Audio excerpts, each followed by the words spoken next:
देखिए, इस video lecture में हम लोग बात करने वाले हैं एल्डिहाइड और कीटोन के बारे में। ठीक है, सबसे पहले शुरू करते हैं हम लोग कि एल्डिहाइड और कीटोन का फंक्शनल ग्रुप क्या होता है। क्योंकि हम लोग पहले से बात जानते हैं कि हर एक कंपाउंड का जो पहचान होता है, हर एक ऑर्गेनिक कंपाउंड का जो पहचान होता है, वो उनके फंक्शनल ग्रुप से ही होता है। तो देखिए, तो अगर हम बात करें एल्डिहाइड का, तो आप पहले से भी जानते होंगे कि इसका जो फंक्शनल ग्रुप होता है वो कुछ इस तरीके से होता है, free valency C double bond O और एच। जबकि अगर हम लोग बात करें यहाँ से कीटोन के फंक्शनल ग्रुप का, तो कीटोन का फंक्शनल ग्रुप दरअसल डाईवैलेंट फंक्शनल ग्रुप होता है। मतलब कि यहाँ पे कीटोन के फंक्शनल ग्रुप में दोनों ही साइड में फ्री वैलेंसी अटैच्ड रहता है। ठीक है, मीनिंग कि एल्डिहाइड के एक साइड में आपको फिक्स है कि यहाँ पे हाइड्रोजन ही होगा।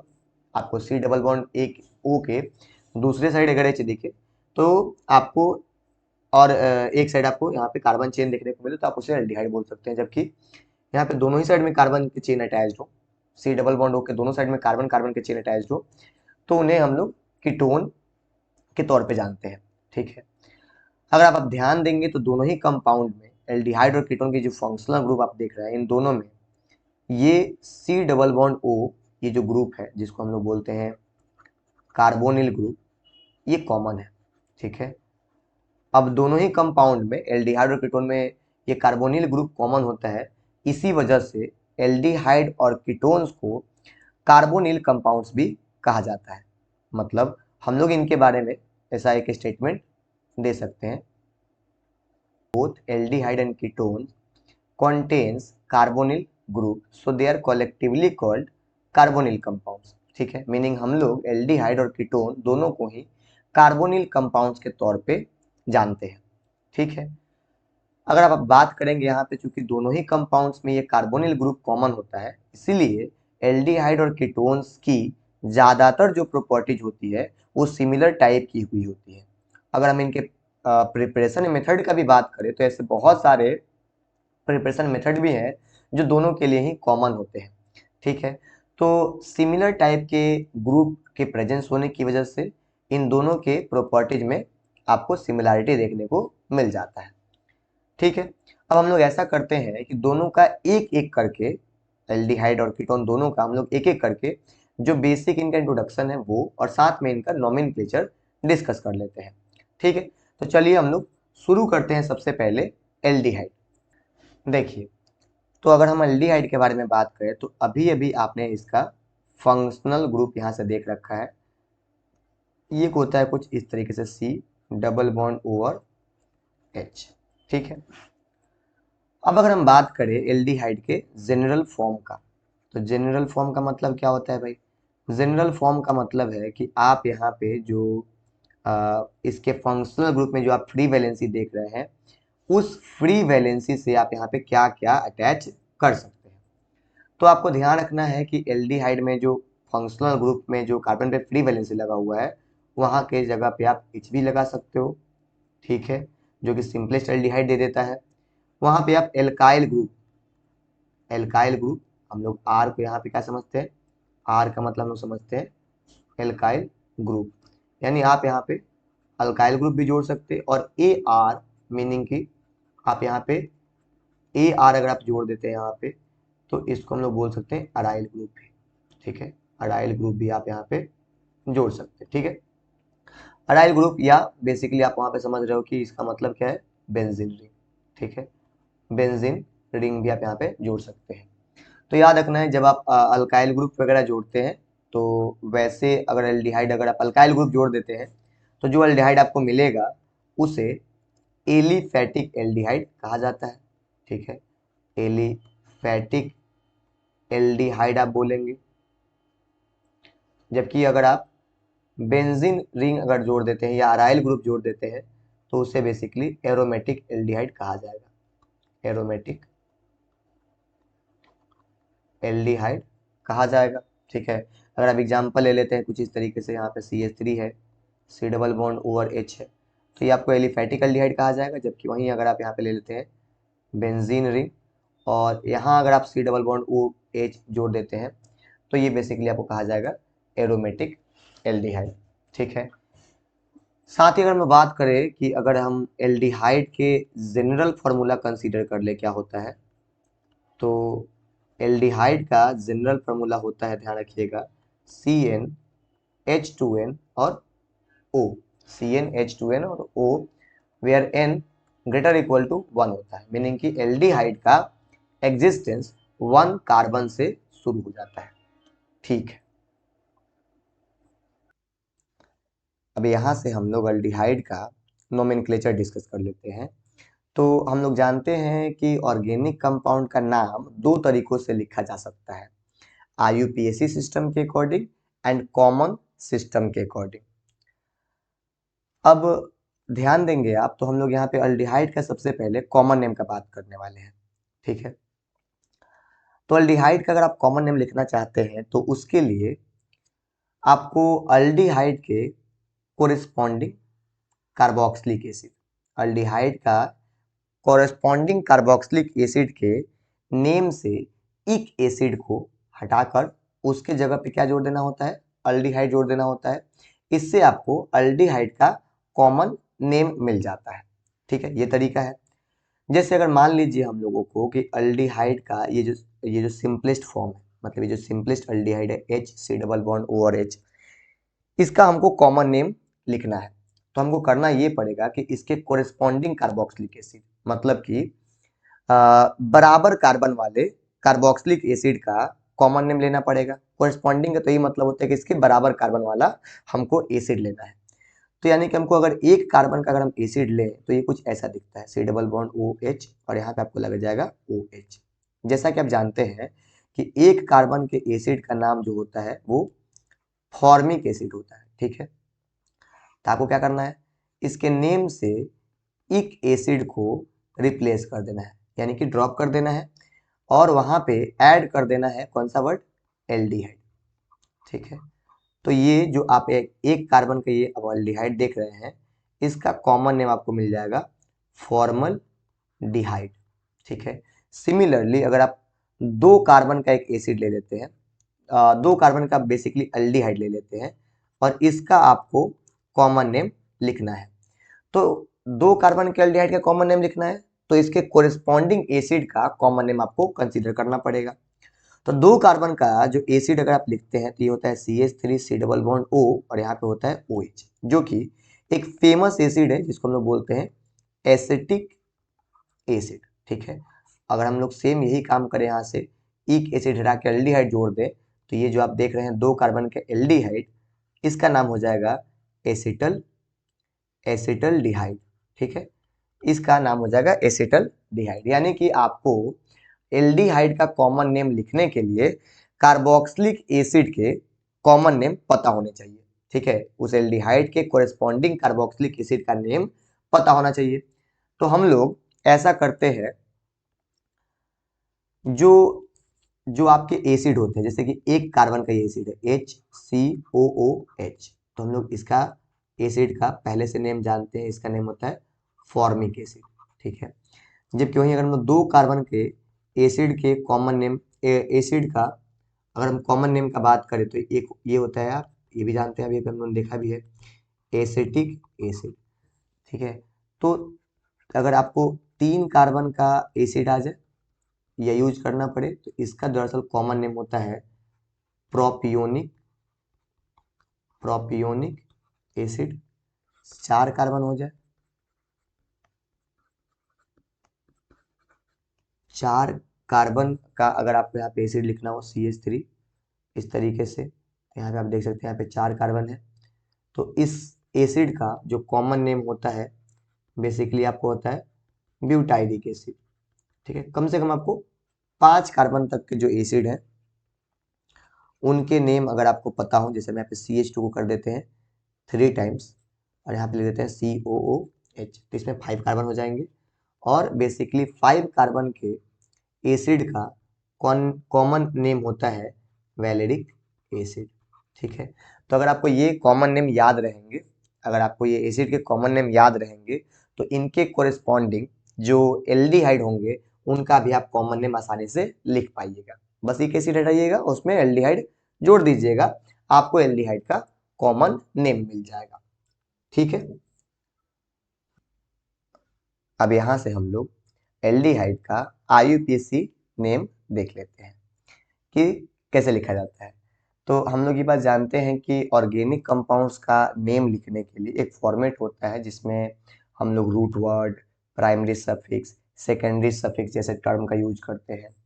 तो जो रूट वर्ड होता है वो आपको पैरेंट चेन के कार्बन को बताता है। साथ में जो प्राइमरी सफिक्स होता है वो आपको चेन के सैचुरेशन को बताता है कि उसमें बेसिकली वो अल्केन है, अल्कीन है या अल्काइन है, कि वो बेसिकली बताता है कि आपको चेन में किस नेचर के बॉन्ड प्रेजेंट है। सिर्फ सिंगल बॉन्ड है तो आप एन लगा देते हैं, डबल बॉन्ड आ जाता है तो आप इन लगाते हैं, ट्रिपल बॉन्ड आ जाता है तो आप आइन लगाते हैं।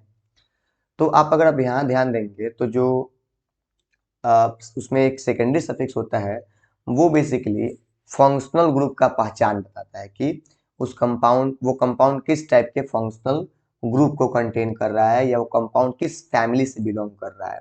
ठीक है, तो कोई भी कंपाउंड जो कि एल्डिहाइड फैमिली से बिलोंग करेगा, ठीक है, कोई भी कंपाउंड जो एल्डिहाइड फैमिली से बिलोंग करेगा उस कंपाउंड का जो सेकेंडरी सफिक्स होता है, ध्यान देना है, वो होता है अल, AL।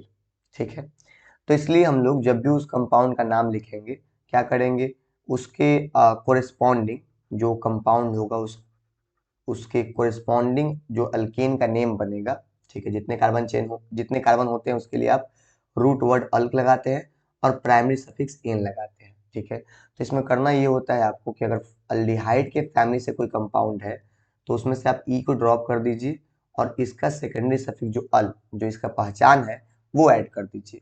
तो आपको एल्डिहाइड का एक बेस नेम मिल जाएगा कि आपको नाम किस फॉर्मेट पे लिखना है। तो एल्डिहाइड का जो नेम लिखा जाता है वो अल्केनल के तौर पे लिखा जाता है। ठीक है, यानी हम लोग यहाँ से बेस नेम बता सकते हैं। अगर बेस नेम का बात किया जाए तो ध्यान दीजिएगा, ये आपको हो जाता है अल्केनल, ये आपको हो जाता है अल्केनल। और अल्केनल कब होगा, जब इसमें एक CHO ग्रुप प्रेजेंट हो, मतलब एक फंक्शनल ग्रुप प्रेजेंट हो। If one CHO group is present. ठीक है, वहीं अगर आपको कम चेन के अंदर दो टाइप के फंक्शनल ग्रुप प्रेजेंट हो जाए, ठीक है, तो आपको यूज करना होता है एल्केन डाइयल। ठीक है, तो हम लोग यहाँ पे बोल सकते हैं if 2 CHO group is present. ठीक है, ध्यान रखना है जो एल्डिहाइड्स होते हैं उसमें आपको एल्डिहाइड में जो नंबरिंग होता है, ठीक है, यहाँ ध्यान रखना है। पहला तो रूल है कि आपको पेरेंट चेन सिलेक्ट करना है। तो पेरेंट चेन सिलेक्ट करने के लिए आपको याद रखना है कि पेरेंट चेन के कार्बन से फंक्शनल ग्रुप के कार्बन से आपको नंबरिंग शुरू करते हुए पेरेंट चेन सिलेक्ट करना होता है। इसलिए ऑलवेज फंक्शनल ग्रुप का जो पोजीशन होता है, क्योंकि आपको फंक्शनल ग्रुप के कार्बन से ही नंबरिंग शुरू करना है और फिर पेरेंट चेन डिसाइड करना है, इसलिए फंक्शनल ग्रुप का नंबर ऑलवेज 1 आता है। इसीलिए आपको यहाँ पे फंक्शनल ग्रुप का पोजीशन भी दिखाने की नीड नहीं होती है, ये ध्यान रखना है। तो जैसे मान लीजिए कि आपको यहाँ पे एक कंपाउंड दिया गया HC डबल बॉन्ड O और H, ठीक है, इसका हम नाम लिखना चाहते हैं IUPAC। तो आप ये जब आज समझते हैं कि इस कंपाउंड में एक कार्बन है, तो एक कार्बन के लिए हम लोग जो एक कार्बन के लिए जो कोरिस्पॉन्डिंग एल्केन बनता है उसे हम लोग मीथेन बोलते हैं। तो मीथेन में से आपको ई हटा देना है और अल उसमें जोड़ देना है, तो नाम आपको हो जाएगा दरअसल यहाँ पे मीथेन और अल, मिथेनल हो जाएगा। सिमिलरली अगर हम यहाँ पे ले लेते हैं CH3 C double bond O और H, इसका हमको नाम लिखना है। तो यहाँ पे आपको वापस से नंबरिंग कहाँ से शुरू करनी है, फंक्शनल ग्रुप के कार्बन से, और जैसे आप जाओगे एक पोजीशन और आगे जा सकते हैं, यानी कि यहाँ पे 2 कार्बन है। तो 2 कार्बन के लिए रूट वर्ड जो होता है हमको पता होता है क्या होता है, इथ। और फिर हम लोगों को पता है कि कोरिस्पॉन्डिंग एल्केन है तो उसमें पे एन लगा ही रहेगा, उसमें से ई ड्रॉप करना है हम लोगों को और अल जोड़ देना है, तो इसका दरअसल नाम हो जाएगा इथेनल। ठीक है, ये आपको ध्यान रखना है। साथ ही साथ आपको ये भी ध्यान रखना है कि जो फंक्शनल ग्रुप मोनोवैलेंट होते हैं, जो फंक्शनल ग्रुप मोनोवैलेंट होते हैं और उनका फ्री वैलेंसी कार्बन पे लगा होता है, ठीक है। एक मोनोवैलेंट फंक्शनल ग्रुप जिसका फ्री वैलेंसी कार्बन से लगा हुआ हो, तो याद रखना है कि ऐसे फंक्शनल ग्रुप के लिए दो टाइप के सेकेंडरी सफिक्स होते हैं। जैसे कि एल्डिहाइड है तो इसका सेकेंडरी सफिक्स अल भी होता है और कार्बल डिहाइड भी होता है, ठीक है। अल और कार्बल डिहाइड। और भी दूसरे टाइप के अगर फंक्शनल ग्रुप, जैसे आप COOH ही ले लेते थे, ये कार्बोक्सिलिक एसिड का फंक्शनल ग्रुप है, लेकिन ये भी आप देखेंगे तो यहाँ पे मोनोवैलेंट है, मतलब एक फ्री वैलेंसी है और वो फ्री वैलेंसी भी कार्बन से लगा हुआ है, तो इसलिए इसका दो टाइप का सेकेंडरी सफिक्स होता है, oic acid and carboxylic acid, ठीक है। इन सिमिलर टाइप के जितने भी आपके मोनोवैलेंट फंक्शनल ग्रुप होते हैं जिसमें कि फ्री वैलेंसी कार्बन से लगा होता है, उनके लिए ऐसे दो दो टाइप के सेकेंडरी सफिक्स होते हैं और दोनों के अलग अलग टाइम पे यूजेज भी होते हैं। जैसे हमने अभी देखा कि अल कब यूज करना है, ठीक है। तो अल यूज करेंगे तो बेस नेम अल्केनल हो जाएगा, लेकिन अगर हम लोग कार्बन डिहाइड का भी यूज करने को आ जाए तो हम लोग जब कार्बन डिहाइड का यूज करेंगे तो नाम हो जाएगा अल्केन कार्बन डिहाइड, ठीक है। तो सवाल है कि ये कार्बन डिहाइड जैसा टर्म यूज कब होगा और अल जैसा सेकेंडरी सफिक्स यूज कब किया जाएगा। तो आपको ध्यान रखना है, आपको यहाँ से ध्यान रखना है कि कभी अगर आपको ऐसा चेन दिया हुआ है ओपन चेन, ठीक है, इस तरीके से आपको ओपन चेन इस तरीके का दिया हुआ है CH3 CH2 और यहाँ पे लगा हुआ है C डबल बॉन्ड O और H। अगर आपको ये कंपाउंड दिया हुआ है तो ऐसे केस में आप फंक्शनल ग्रुप के नंबरिंग फंक्शनल ग्रुप के कार्बन से आप नंबरिंग शुरू करके आगे की ओर जा सकते हैं, तो आपको यहाँ पे 4 कार्बन के पेरेंट चेन मिल जाते हैं। लेकिन इन केस अगर आपका जो ये फंक्शनल ग्रुप है किसी साइक्लिक रिंग से डायरेक्टली अटैच हो जाए, जैसे ये साइक्लिक रिंग से अगर ये डायरेक्टली अटैच हो जाए, तो ऐसे केस में आप यहाँ से नंबरिंग शुरू कर सकते हैं, लेकिन आगे इस रिंग के अंदर इंटर नहीं कर सकते हैं। तो ऐसे केस में हम लोग क्या करते हैं, इनके फंक्शनल ग्रुप के कार्बन को छोड़ देते हैं और ये जिस कार्बन से जुड़े हम लोग नंबरिंग वहां से शुरू करते हैं, ठीक है। अगर हम नंबरिंग करते हुए, याद ध्यान रखना है, फंक्शनल ग्रुप से नंबरिंग करते हुए अगर आगे की ओर नहीं इन कर पाते, आगे की ओर नहीं जा पाते, अगर एक भी पोजीशन आगे नहीं जा पाते, तो ऐसे केस में हम लोग फंक्शनल ग्रुप के कार्बन को छोड़कर उससे जुड़े हुए जो कार्बन होते हैं उनको इंक्लूड करके पेरेंट चेन डिसाइड करते हैं, ठीक है। अब अगर आप ये पेरेंट चेन ये मान लेते हैं, ध्यान दीजिएगा, तो ये आप बोलेंगे साइक्लोहेक्सेन, क्योंकि आपने 6 कार्बन का पेरेंट चेन लिया। अब इसमें इस 6 कार्बन में आपने फंक्शनल ग्रुप के कार्बन को इंक्लूड नहीं किया है, आप बोल रहे हैं साइक्लोहेक्स, तो हेक्स मीनिंग कि आप 6 ही कार्बन का जिक्र कर रहे हैं और इसमें आपने फंक्शनल कार्बन को जिक्र नहीं किया है। तो ऐसे केस में यहाँ जो सेकेंडरी सफिक्स होगा इसके लिए, ठीक है, वो सिर्फ अल लिखना सही नहीं है, इसके लिए पूरा पूरा यहाँ पे आपको लिखना पड़ेगा कार्बन डिहाइड, ठीक है, कार्बन डिहाइड। जबकि अगर हम ध्यान दें इस केस में, तो हमारा जो फंक्शनल ग्रुप है इसका कार्बन, जब हम लोग बोलते हैं यहाँ पे 4 कार्बन ब्यूट, तो अगर हम लोग ब्यूट बोल रहे हैं तो उस ब्यूट में ध्यान रखना है कि आपको इस फंक्शनल ग्रुप के कार्बन का जिक्र हो गया, तो वापस से अलग से कार्ब जिक्र करने का जरूरत नहीं है। तो ऐसे केस में आपको सेकेंडरी सफिक्स जो होगा वो अल यूज होगा, नाम हो जाएगा इसका ब्यूट एन अल। जबकि आप यहाँ नाम लिखेंगे, जो कि आप देख पा रहे हैं कि फंक्शनल ग्रुप का जो कार्बन है वहां से नंबरिंग शुरू करके आप आगे नहीं बढ़ पा रहे हैं, तो ऐसे केस में आप यहाँ पे बोलेंगे साइक्लोहेक्सेन, साइक्लोहेक्सेन। अब इस केस में आपने देखा कि हेक्स का यहाँ पे जिक्र हुआ, उसमें इस फंक्शनल ग्रुप के कार्बन का इन्वॉल्वमेंट नहीं है, जिक्र नहीं है, तो ऐसे केस में फंक्शनल ग्रुप के कार्बन का जिक्र आपको अलग करना पड़ेगा और उसको कार्ब के तौर पे हम यहाँ पे बेसिकली कार्ब के तौर पे हम लोग यहाँ पे इसका जिक्र कर लेते हैं। तो इसका पूरा पूरा नाम हो जाएगा साइक्लोहेक्सेन, साइक्लोहेक्सेन कार्बन डिहाइड। तो याद रखिएगा कि कार्बन डिहाइड कब यूज करना है, तो जब आपके फंक्शनल ग्रुप साइक्लिक रिंग से डायरेक्टली अटैच्ड हो, ठीक है। तो सो हम लोग यहाँ पे एक स्टेटमेंट लिख सकते हैं, when aldehyde, when aldehyde group is directly attached to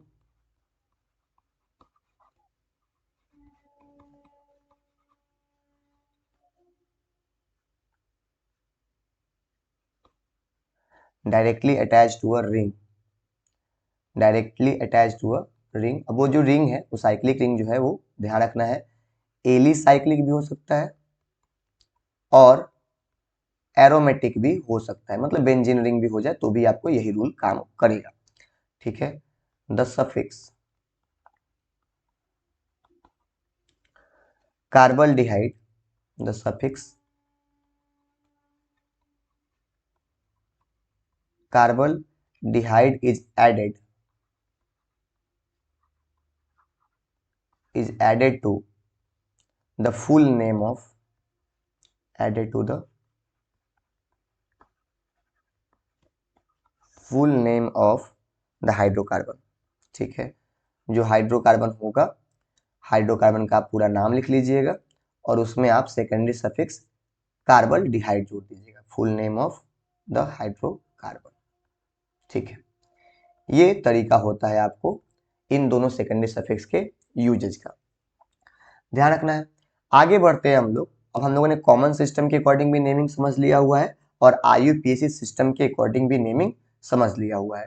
तो हम लोग इन दोनों के लिए जो कॉमन से एग्जाम्पल है, जो कॉमन एग्जाम्पल होते हैं, हम लोग उनका नेम लिख लेते हैं। ठीक है, आगे बढ़ते हैं। अब यहाँ पे अल्डिहाइड के कुछ कॉमन कंपाउंड्स आपको दिए गए हैं। ठीक है, इनका हम लोगों को नाम लिखना है कॉमन सिस्टम के अकॉर्डिंग भी और IUPAC सिस्टम के अकॉर्डिंग भी। ठीक है, जैसे आप यहाँ पे देख पा रहे हैं कि एक कार्बन है और आपको इसका कॉमन नेम लिखना है।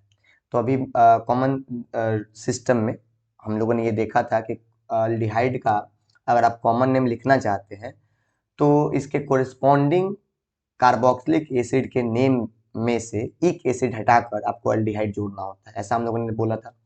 तो हम लोगों को पता है कि एक कार्बन का जो एसिड होता है फॉर्मिक एसिड होता है, एक एसिड हटाएंगे, आप उसमें से अल्डिहाइड जोड़ेंगे तो इसका कॉमन नेम हो जाएगा फॉर्मल डिहाइड, फॉर्मल डिहाइड। ठीक है, जबकि अगर हम इसका IUPAC नेम लिखेंगे तो आपको पता है एक कार्बन है, एक कार्बन के लिए हम लिखते हैं मिथ, फिर लगाएंगे N और यहाँ पे फंक्शनल ग्रुप के लिए जो सेकेंडरी सफिक्स होता है वह अल होता है, तो हम लोग नाम हो जाएगा, हम लोग यहाँ पे नाम लिख देंगे मिथेनल।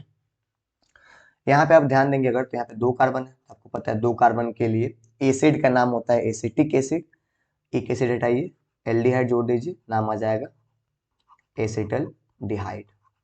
ठीक है, और दो कार्बन के लिए अगर आप नाम लिखेंगे IUPAC तो नाम हो जाएगा इथेनल। ठीक है, जबकि यहाँ अगर आप ध्यान देंगे तो यहाँ पे तीन कार्बन है पैरेंट चेन में, तो तीन कार्बन के लिए एसिड का नाम होता है प्रोपियोनिक एसिड, तो प्रोपियोनिक एसिड से हम लोग को एक एसिड हटाएंगे एल्डिहाइड लगाएंगे तो नाम हो जाएगा प्रोपियोनल डिहाइड, प्रोपियोनल डिहाइड। जबकि अगर हम इसका IUPAC नेम लिखेंगे तो नाम हो जाएगा प्रोपेनल। ठीक है, उसके बाद आप अगर नीचे देखेंगे तो यहाँ पे टोटल आपको एक, दो, तीन और चार कार्बन है, तो चार कार्बन के लिए होता है ब्यूटाइरिक एसिड, जो एसिड के नेम होते हैं कोरिस्पॉन्डिंग एसिड के जो नेम होते हैं ब्यूटाइरिक एसिड, तो उसमें से एक एसिड हटा लो एल्डिहाइड लगा लो तो नाम हो जाएगा ब्यूटाइरल डिहाइड। ठीक है, जबकि वहीं पे अगर आप IUPAC नेम लिखोगे तो चार कार्बन के लिए लिखना होगा ब्यूट, उसमें लगाना है N प्राइमरी सफिक्स और उसके बाद में सेकेंडरी सफिक्स अल। ठीक है, यहाँ अगर ध्यान दिया जाए, यहाँ अगर ये ध्यान दिया जाए तो देखिए ये जो कंपाउंड है इसका नाम क्या हो जाएगा, तो ये आइसो ब्यूटेन टाइप का लग रहा है इसलिए इसका नाम हो जाता है दरअसल आइसो ब्यूटाइरल डिहाइड, आइसो ब्यूटाइरल डिहाइड। ठीक है, और अगर आप चाहते हैं इसका IUPAC नेम लिखना तो आपको पता है कि IUPAC नेम के लिए हम लोगों को फंक्शनल ग्रुप से नंबरिंग शुरू करना होगा, फंक्शनल ग्रुप के कार्बन से। तो यहाँ से अगर हम नंबरिंग शुरू करें तो यहाँ से हो गया 1, आगे जाएंगे 2, यहाँ जाएंगे 3, तो 3 कार्बन के यहाँ पे पेरेंट चेन मिलेंगे और आपको मिलेगा एक कार्बन का यहाँ पे सब्सटीट्यूएंट्स। तो इसका नाम क्या हो जाएगा, तो सबसे पहले हम सब्सटीट्यूएंट्स का नाम लिखते हैं जो कि है 2 नंबर पे और इसका नाम है मिथाइल, तो हम लोग सब्सटीट्यूएंट्स का नाम लिख देंगे 2 मिथाइल और देन आपको पता है कि पैरेंट चेन में 3 कार्बन है तो नाम हो जाएगा यहाँ पे प्रोपेनल। ठीक है, फिर आप नीचे जो आप यहाँ पे कंपाउंड देख रहे हैं अगर हम लोग इसका IUPAC नाम पहले लिखते हैं 1, 2, 3 और 4, तो 4 कार्बन है यहाँ पे पैरेंट चेन में, सो हम लोग यहाँ पे लिखेंगे ब्यूट। अब यहाँ पे हम डायरेक्टली एन नहीं लगा सकते क्योंकि यहाँ पे आपको डबल बॉन्ड दिख रहा है चेन में, सो हम लोगों को एन की जगह इन यूज करना पड़ेगा। और जब भी इन हम लोग यूज करते हैं नेम में, विथ पोजीशन यूज करते हैं, बताना पड़ता है कि डबल बॉन्ड किस पोजीशन पे है। तो आप देख रहे होंगे 2 नंबर पे डबल बॉन्ड यहाँ पे लगा हुआ है, सो ब्यूट टू इन। ठीक है, यहाँ पे हम लोगों ने इन तक यानी प्राइमरी सफिक्स हम लोगों ने लिख दिया। अब सेकेंडरी सफिक्स की बारी है जो कि होता है अल, सो हम लोग यहाँ पे जोड़ देंगे अल, ब्यूट टू इन अल। ठीक है, ये इसका नेम हो जाएगा। वहीं अगर हम बात करें इसके, वहीं अगर हम बात करें यहाँ इसके कॉमन नेम का, तो इसका कॉमन नेम बिल्कुल स्पेशल सा होता है, जो कि होता है कुछ इस तरीके से, क्रोटोनल, क्रोटोनल डिहाइड। ठीक है, क्रोटोनल डिहाइड। देखिए, क्रोटोनल डिहाइड। ठीक है, ये इसका नाम हो जाएगा। ओके, हम लोगों ने कुछ और भी कंपाउंड्स यहाँ पे लिए हुए हैं जिनका हम लोगों को नाम लिखना है। तो जैसे आपको इस कंपाउंड का नाम लिखना है, तो यहाँ आप नंबरिंग शुरू करेंगे कहाँ से, फंक्शनल ग्रुप के कार्बन से। यहाँ हो गया 1, ये 2, ये 3 और ये 4। तो आपको यहाँ पे 4 कार्बन के पैरेंट चेन मिल जाएंगे, जहाँ पे आप देखेंगे ब्रोमीन, हेलोजन्स है, तो ये एक टाइप का सब्स्टिट्यूएंट्स माना जाता है, और ये मिथाइल भी एक टाइप का सब्स्टिट्यूएंट्स है। तो सबसे पहले हम लोग इनका नाम लिखेंगे सब्स्टिट्यूएंट्स का विथ इन अल्फाबेटिकल मैनर। तो हम लोगों को पता है कि ब्रोमो का नाम पहले लिखना पड़ेगा, तो उसका नाम हो जाएगा 3 ब्रोमो, 2 मिथाइल, और पैरेंट चेन में 4 कार्बन है, सो ब्यूटेन अल। ठीक है, यहाँ आप दूसरे कंपाउंड का नाम देखेंगे, यहाँ पे देखेगा आपको 2 फंक्शनल ग्रुप, 1 और 2, 2 कार्बन है, और दोनों ही जो है वो फंक्शनल ग्रुप है एल्डिहाइड्स के। सो 2 कार्बन के लिए हम लोग लिखेंगे इथ, यहाँ पे प्राइमरी सफिक्स लगाएंगे एन, और आप जानते हैं कि 2 सेकेंडरी सफिक्स हैं, 2 फंक्शनल ग्रुप है, सो 2 बार सेकेंडरी सफिक्स यूज करना पड़ेगा, तो उसकी जगह पे हम लोग यूज करेंगे डाई अल। ठीक है, और आपको याद रखना जब डाइयल लगेगा, यहाँ पे ये जो अल्केन का जो ई होता है वो यहाँ पे आपको यूज करना पड़ेगा। ठीक है, बाकी जगहों पे देखते हैं आप लोग, जब हम लोग अल यूज करते हैं तो यहाँ पे एन का जो ई होता है उसको ड्रॉप कर दिए होते हैं। ठीक है, तो ये आपको ध्यान रखना है। यहाँ भी आप देखेंगे तो 2 फंक्शनल ग्रुप है, तो आप यहाँ पे नंबरिंग कर लीजिए 1, 2, 3, 4 और 5। तो 5 कार्बन में जब भी आपको 2 फंक्शनल ग्रुप चेन में दिखाई दे, तो आपको एक फंक्शनल ग्रुप के कार्बन से नंबरिंग शुरू करके दूसरे फंक्शनल ग्रुप के कार्बन तक चले जाना है। बीच में जो छोटे मोटे चेन मिलेंगे वो आपको सब्स्टिट्यूएंट्स के तौर पे काम करेंगे। ठीक है, तो एक हमको यहाँ पे मिला हुआ है मिथाइल सब्स्टिट्यूएंट्स के तौर पे, जिसका पोजीशन यहाँ पे 3 है, तो नाम हो जाएगा 3 मिथाइल, 3 मिथाइल। 5 कार्बन के लिए पेंटेन, और आपको पता है कि यहाँ पे 2 सेकेंडरी सफिक्स है, मतलब 2 फंक्शनल ग्रुप है, सो 2 फंक्शनल ग्रुप के लिए हमको यूज करना पड़ेगा डाई अल। ठीक है, अब अगर आप ध्यान देंगे तो यहाँ तो 3 फंक्शनल ग्रुप हो गए। अब ये 3 फंक्शनल ग्रुप अगर ध्यान दीजिएगा तो किसी भी तरीके से आप तीनों फंक्शनल ग्रुप को एक साथ चेन में शामिल नहीं कर सकते। ये अगर आप नंबरिंग यहाँ से करेंगे तो या तो ये इसको शामिल करेंगे तो ये छूट जाएगा, और अगर आप इसको शामिल करेंगे तो बीच वाला छूट जाएगा। तो ऐसे केस में हम लोग क्या करते हैं, ऐसे केस में नियम ये है कि आप तीनों ही फंक्शनल ग्रुप को, तीनों ही फंक्शनल ग्रुप कार्बन को नंबरिंग में इंक्लूड नहीं करें, इनसे जुड़े हुए जो कार्बन है उनको नंबरिंग में इंक्लूड करें। तो उनको नंबरिंग में अगर इंक्लूड करें हम लोग तो हो जाएगा 1, 2 और 3। और आपको पता है जो हम लोगों ने अभी प्रीवियसली रूल पढ़ा था कि अगर हम फंक्शनल ग्रुप के कार्बन को नंबरिंग में इंक्लूड नहीं करते हैं तो ऐसे केस में इन फंक्शनल ग्रुप के लिए सेकेंडरी सफिक्स कार्बन डिहाइड का यूज होता है। तो यहाँ पे आपको मिला 3 कार्बन का पेरेंट चेन, सो आप यूज करेंगे यहाँ पे प्रोपेन। और यहाँ पे 3 फंक्शनल ग्रुप है, और हमको पता है यहाँ पे अल यूज नहीं करना, क्योंकि इनके कार्बन का जो बेसिकली जिक्र है इस प्रॉप में नहीं है, इस प्रॉप में किसी भी फंक्शनल ग्रुप के कार्बन का इन्वॉल्वमेंट नहीं है। सो इनका इन तीनों के लिए सेकेंडरी सफिक्स कार्बन डिहाइड का यूज किया जाएगा। तो प्रोपेन हमने लिखा, इन दोनों का, तीनों का पोजिशन जो है 1, 2 और 3 है, तो हम लोग 1, 2, 3 कर देंगे, और 3 बार है तो इसको हम लोग यहाँ पे लगाएंगे ट्राई कार्बन डिहाइड। ठीक है, ध्यान रखना है, ये इसका हो जाएगा आपको IUPAC में। ठीक है, यहाँ पे कुछ और भी साइक्लिक रिंग जैसे एग्जांपल दिए गए हैं। तो यहाँ पे अगर आप देखेंगे तो साइक्लिक रिंग से CHO लगा है, आपको पता है कि यहाँ से जो फंक्शनल ग्रुप है आप नंबरिंग करते हुए आगे नहीं जा सकते, तो इससे जुड़े हुए जो कार्बन, फंक्शनल ग्रुप से जो जुड़े हुए कार्बन है, उनको इंक्लूड करके हम लोग पैरेंट चेन सिलेक्ट करेंगे, जो कि 6 कार्बन का आपको मिलेगा और साइक्लिक भी है, सो हम लोग इनको बोलेंगे साइक्लोहेक्सेन। और आपको पता है कि यहाँ पे फंक्शनल ग्रुप का जो नेम, फंक्शनल ग्रुप के लिए सेकेंडरी सफिक्स कार्बल डिहाइड का यूज किया जाएगा। ठीक है, यहाँ अगर आप ध्यान देंगे तो यहाँ पे दो फंक्शनल ग्रुप आ गए। तो दो फंक्शनल ग्रुप आ गए, तो एक आपको पता है कि इस पैरेंट चेन में 1 नंबर पे है और एक जो है वो 4 नंबर पे है। तो ऐसे केस में हम लोग जब नाम लिखेंगे तो इसका नाम हो जाएगा साइक्लोहेक्सेन 1,4 डाई कार्बल डिहाइड। ठीक है, डाई कार्बल डिहाइड। ठीक है, बाकी आप यहाँ पे अगर देखेंगे तो ये आपको है फंक्शनल ग्रुप। ठीक है, तो आप नंबरिंग यहाँ से शुरू करेंगे, क्योंकि फंक्शनल ग्रुप जहाँ लगा हो तो नंबरिंग वहीं से शुरू करी जाती है साइक्लिक चेन में। और फिर उधर जाएंगे जिधर से आपको दूसरे सब्स्टिट्यूएंट्स मिल जाएंगे। तो यहाँ पे आप ध्यान देंगे तो हम लोग अगर इस साइड से चल के जाते हैं तो आपको सब्स्टिट्यूएंट जो होगा 3 नंबर पे मिलेगा, जबकि हम इधर से चलेंगे तो जो 5 नंबर पे हो जाएगा। तो सो हम लोग इधर से चलेंगे और इधर से नहीं चलेंगे, तो नंबरिंग यहाँ पे हो जाएगा 3 पे आपको हो जाएगा मिथाइल साइक्लोहेक्सेन कार्बल डिहाइड, जो कि आप लोग खुद से नेमिंग करेंगे। ठीक है, इस कंपाउंड का भी नाम आप लोग खुद से लिखेंगे।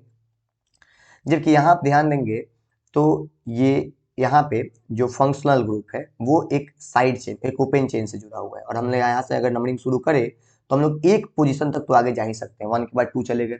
सो आपको अब ये बन जाएगा पैरेंट चेन, और पूरा ये जो साइक्लिक रिंग जो आप देख रहे हैं वो सब्स्टिट्यूएंट्स बन जाएगा। तो इस सब्स्टिट्यूएंट्स का पोजीशन है 2, सो नाम हो जाएगा 2-साइक्लोहेक्साइल। 2-साइक्लोहेक्साइल, 2 कार्बन के लिए हम लोग इथ यूज करेंगे, और जब हम लोगों ने इथ लिखा, इसमें फंक्शनल ग्रुप के कार्बन का जिक्र हो गया है, सो हम लोग सेकेंडरी सफिक्स अल का यूज करेंगे, तो नाम हो जाएगा इथ, एन और अल। ठीक है, ये ध्यान रखना है। थोड़ा एग्जाम्पल यहाँ पे आगे देखेंगे तो यहाँ पे आपको एरोमेटिक एल्डिहाइड के कुछ एग्जाम्पल दिए गए हैं। अब यहाँ पे हम लोग नेमिंग कैसे करते हैं, तो यहाँ भी आप देख सकते हैं कि जो CHO ग्रुप है वो आपको साइक्लिक रिंग से, एरोमेटिक साइक्लिक रिंग से डायरेक्टली जुड़ा हुआ है। तो नाम अगर लिखने जाए हम लोग तो एक तो तरीका है कि हम इसका नाम लिख दे बेंजीन, बेंजीन, और CHO के लिए कार्बल डिहाइड। ठीक है, बेंजीन कार्बल डिहाइड। ठीक है, लेकिन ध्यान रखना है आप लोगों को कि जो IUPAC है, IUPAC वो इसके कॉमन नेम को ही एक्सेप्ट कर लेता है एज अ IUPAC नेम, और इसका जो कॉमन नेम होता है वो बेसिकली हम लोग मानते हैं यहाँ पे बेंजल डिहाइड। तो याद रखना है कि चाहे आपका कॉमन नेम हो या IUPAC, इसको बेंजल डिहाइड ही कहा जाएगा। वैसे बेंजीन कार्बल डिहाइड भी लिखा जाए तो गलत नहीं है, लेकिन इसका जो फेमस IUPAC और कॉमन नेम है, मतलब कॉमन नेम ही बेसिकली IUPAC के नेम के तौर पे एक्सेप्ट कर लिया गया, सो इसको बेंजल डिहाइड ही कहा जाता है।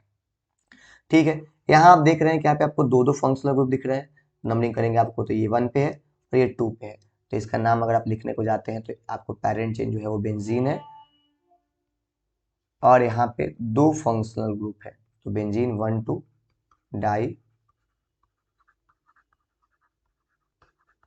कार्बल डिहाइड इसका नाम हो जाएगा।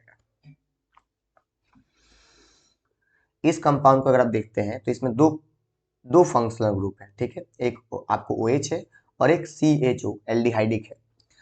तो दोनों फंक्शनल ग्रुप में दो फंक्शनल ग्रुप अगर कंपाउंड में आ जाए तो तरीका ये होता है कि आप दोनों में से जो हायर प्रायोरिटी वाले फंक्शनल ग्रुप है उनको सिलेक्ट करें, और पेरेंट जिनका नेम उस प्रिंसिपल फंक्शनल ग्रुप के अकॉर्डिंग लिखा जाए। ठीक है, तो हम जानते हैं कि एल्डिहाइडिक और एल्कोहलिक फंक्शनल ग्रुप में एल्डिहाइडिक का प्रायोरिटी ज़्यादा होता है, सो इसे प्रिंसिपल फंक्शनल ग्रुप माना जाएगा।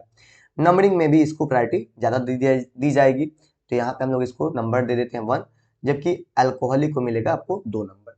ठीक है, नाम लिखना चाहते हैं आप तो जो OH है यहाँ पे सब्स्टिट्यूएंट्स है, तो इसका पोजीशन आपको लिखना है 2, और OH को हम लोग सब्स्टिट्यूएंट्स नेम हाइड्रोक्सी होता है तो 2 हाइड्रोक्सी, और बेंजीन विद CH जो हमारा क्या हो जाएगा पैरेंट चेन, तो अगर ये पैरेंट चेन है तो इसका नेम हो जाएगा बेसिकली बेंजल डिहाइड, 2 हाइड्रोक्सी बेंजल डिहाइड। ठीक है, ध्यान रखना है। वहीं अगर हम बात करें तो 2 हाइड्रोक्सी अगर है तो आपको पता है कि बेंजीन के केस में अगर 2 पोजिशन तो उसको हम लोग ऑर्थो भी बोल सकते हैं, तो हम इसको बोलते हैं ऑर्थो हाइड्रोक्सी बेंजल डिहाइड। ठीक है, ऑर्थो हाइड्रोक्सी बेंजल डिहाइड। और ध्यान रखना है कि जो कंपाउंड आप देख रहे हैं इसका बहुत ही फेमस एक स्पेशल नेम होता है, और इसको हम लोग बोलते हैं सैलिसल डिहाइड। ठीक है, सैलिसल डिहाइड। ठीक है, यहाँ अगर आप ध्यान देंगे तो यहाँ जो फंक्शनल ग्रुप है वो अब साइड चेन से जुड़ा हुआ है, और साइड चेन से जुड़ा है, साइड चेन से जुड़ा है, और यहाँ पे जो साइक्लिक रिंग है वो आपको अब यहाँ पे सब्स्टिट्यूएंट्स के तौर पे बेसिकली माना जाएगा, क्योंकि आ, आपका जो यहाँ पे फंक्शनल ग्रुप है उसका कार्बन नंबरिंग में इंक्लूड हो जा रहा है बाहर के चेन के साथ में। ठीक है, तो इसका नाम हो जाएगा आपको 2 फिनाइल और 2 कार्बन के लिए हम लोग बोलेंगे इथेनल। ठीक है, अब अगर आप ये इस कंपाउंड का नेमिंग करना चाहते हैं तो आपको नंबरिंग यहाँ से शुरू करना है, और नंबरिंग करके आपको पता है कि आप आगे जा सकते हैं, तो आगे हम लोग नंबरिंग में चले गए। अब ऐसे केस में हमारा ये जो आपको जो बेंजीनियरिंग देख रहे हैं आप, ये बन जाएगा सब्स्टिट्यूएंट्स, और इस सब्स्टिट्यूएंट्स का पोजीशन है 3, तो इसका नाम हो जाएगा 3 फिनाइल। ध्यान रखना है, 3 फिनाइल।